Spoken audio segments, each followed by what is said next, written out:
श्रोताओं, आज इस कार्यक्रम में हमारे मेहमान हैं डॉक्टर नवीन जोशी, जो कि वरिष्ठ आयुर्वेदिक चिकित्सक हैं उत्तराखंड आयुर्वेद विश्वविद्यालय देहरादून में। और आज कोरोना को लेकर हम चर्चा करेंगे। डॉक्टर नवीन जोशी, कार्यक्रम में आपका बहुत बहुत स्वागत है।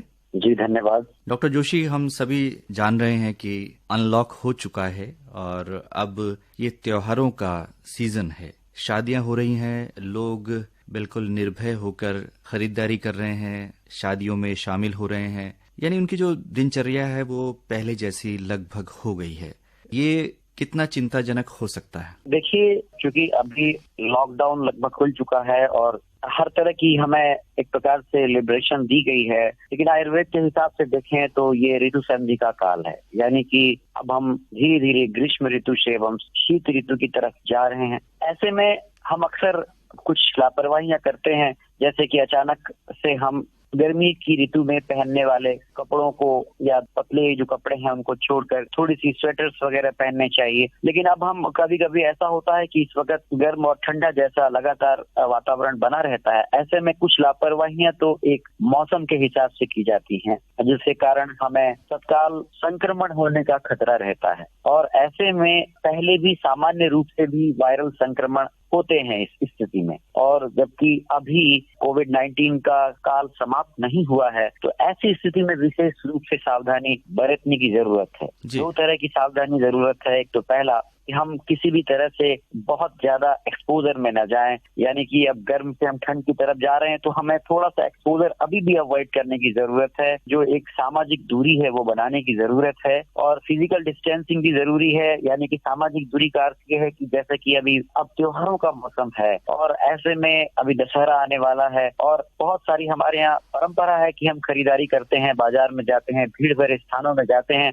ऐसे में दूरियां कम हो जाती हैं और ऐसे में किसी भी प्रकार के जुकाम या सामान्य प्रकार के संक्रमण भी एक प्रकार से संशय पैदा कर सकते हैं और वो संक्रमण के खतरे को बढ़ाते हैं। क्योंकि अभी समस्या टली नहीं है, अभी हम कोविड-19 से हम अभी बचे नहीं हैं, तो हमें इस बात का बिल्कुल ध्यान रखना है कि यदि हम अभी त्योहारों की खरीदारी करने जाएं तो विशेष रूप से पूरे घर के सभी सदस्य न जाएं, बहुत जरूरी होने पर ही जाएं। और दूसरा, अब चूंकि शादियों का भी सीजन आ रहा है, तो बहुत सारी अब जो है शादी के ऐसे बारात घर वगैरह भी खोल दिए गए हैं और इस प्रकार के अब बहुत सारी सुविधाएं दे दी गई हैं। तो इन सुविधाओं का लाभ लें, पर जरूर इस बात का ध्यान रखें कि हम आपस में एक दूरी बना के रखें। जैसे कि लोग अभी गर्मियों में बहुत मॉर्निंग वॉक पे जा रहे थे, काफी लोग लगातार अपनी इम्यूनिटीज पर ध्यान दे रहे हैं, लोग जा रहे हैं सुबह के समय में, तो इसमें भी हमें अपने आप को एक दूरी बिल्कुल मेंटेन रखने की जरूरत है। मास्क पहनना बिल्कुल न भूलें, मास्क हमेशा अपने साथ रहना चाहिए। साथ साथ ऐसा कोई भी व्यक्ति यदि आपके आसपास है जिसे सर्दी है, जुकाम है, हो सकता है कि वो सामान्य हो, पर उससे थोड़ा सा दूरी बना के रखना अत्यंत जरूरी है। डॉक्टर नवीन जोशी, बिल्कुल सही कहा आपने कि ये ऋतु संधि काल है और इस समय मौसम में परिवर्तन हो रहा है, तो अपना खास तौर से हमें ध्यान रखना होगा। जैसे कि आपने बताया, सोशल डिस्टेंसिंग है, मास्क पहनना है और हाथ धोने की बात जो लगातार कही जा रही है उसका अनुपालन हमें करना ही होगा। हम देख रहे हैं कि अब ये जो मौसम है इसमें भी कई तरह के संक्रमण होते हैं, खास तौर से खांसी, जुकाम, नजला ये हो जाता है और इसमें संशय होना लाजमी है क्योंकि ये लक्षण कहीं ना कहीं कोरोना से भी मिलते हैं। तो कैसे हम इसको भिन्न कर पाएंगे कि ये कोरोना है या ये सामान्य इन्फ्लुएंजा है? देखिए, सामान्य रूप से जो वायरस के संक्रमण होते हैं उनमें भी सर्दी जुकाम ये आता है और इससे घबराने की जरूरत नहीं है। कोरोना में एक जो अलग बात है, वो सबसे बड़ी बात है कि इसमें सांस लेने में तकलीफ होती है, जिसके हम कहते हैं कि ऑक्सीजन सैचुरेशन का लेवल जो है वो कम हो जाता है। बाकी चीजें लगभग वैसी ही होती हैं।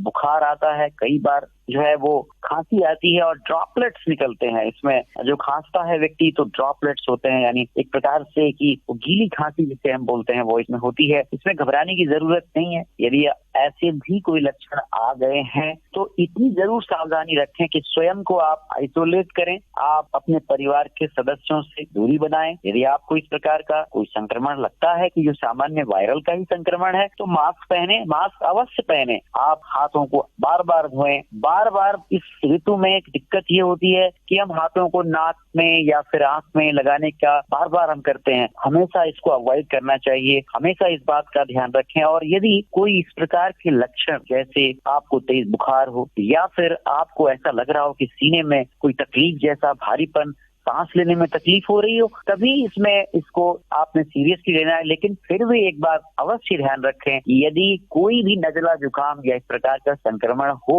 तो मास्क पहनना और हाथ धोना न भूलें। डॉक्टर नवीन जोशी, हम सभी जानते हैं कि ये त्योहार का समय है और शादी ब्याह की बात भी आपने कही है कि इस समय बहुत हो रही हैं, और निश्चित तौर पर इस तरह की पार्टीज में जब व्यक्ति जाता है तो खान पान का भी उतना परहेज नहीं हो पाता है। इस मौसम में किन बातों का खास तौर से हम ध्यान रखें कि उस तरह का भोजन ना हो जो कि कोई परेशानी पैदा करे और हमारी जो इम्यूनिटी है वो भी बनी रहे? देखिए, इम्यूनिटी जो है वो एक लॉन्ग टर्म में गेन करने वाली चीज है, जैसे हम अपने अच्छे आचार विचार और व्यवहार से प्राप्त करते हैं। जैसा कि अब हम इस वक्त हम इम्यूनिटी के प्रति बहुत जागरूक हुए हैं और हम लगातार इस चीज पर ध्यान भी दे रहे हैं। अभी तक हमने अपने घरों में बहुत सारी चीजें फॉलो की, प्रोटोकॉल भी फॉलो किया, लेकिन जैसा कि अब शादियों का सीजन है और हमारे यहाँ बड़ी परंपरा है कि हम शादी में, विवाह में बड़े ही गरिष्ठ भोजन का सेवन करते हैं, जिसमें अक्सर लोग बुफे सिस्टम से पार्टीज होती हैं और उसमें जो खान पान है वो कहीं ना कहीं वो हमारे प्रकृति के या हमारे रोज लिए जाने वाले भोजन के अनुकूल नहीं होता। और जैसा कि अभी चर्चा की गई कि ऋतु संधि का काल है, ऐसे में हमें एकदम से अपनी डाइट को चेंज करने से भी परहेज करना चाहिए, बचना चाहिए। बेहतर ये है कि हम वहाँ पर अधिक से अधिक फल सब्जियों को, सलाद का सेवन करें, दूरी बिल्कुल बनाएं,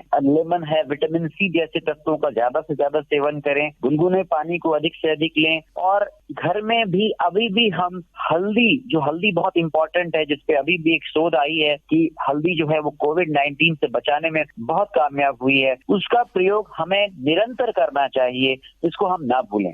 ये बहुत ही सही बात आपने की डॉक्टर नवीन जोशी की। जो गोल्डन मिल्क की बात की जा रही है वो काफी कारगर सिद्ध हुआ है और हमें इसको निरंतर प्रयोग में लाना चाहिए, और अब सर्दियों में तो यह बहुत ही उपयोगी साबित हो सकता है। डॉक्टर जोशी, अंत में क्या कहना चाहेंगे हमारे श्रोताओं से, क्योंकि हम बहुत जरूरी होने पर ही बाहर निकलें। अब चूंकि स्कूल भी खुलेंगे, ऐसे में जो छोटे बच्चे हैं या हमारे जो युवा साथी हैं वो भी एक्सपोज होंगे संक्रमण के प्रति, तो क्या सावधानी उन्हें रखनी चाहिए? देखिए, अभी भी संक्रमण, अभी भी खतरा टला नहीं है। ये बात क्लियर है कि हमारे भारत में मृत्यु दर कम रही है, हमने अपनी लाइफस्टाइल और डाइट को पहले से ही ठीक रखा है, लेकिन हमेशा ये ध्यान रखने की जरूरत है, खतरा अभी टला नहीं है।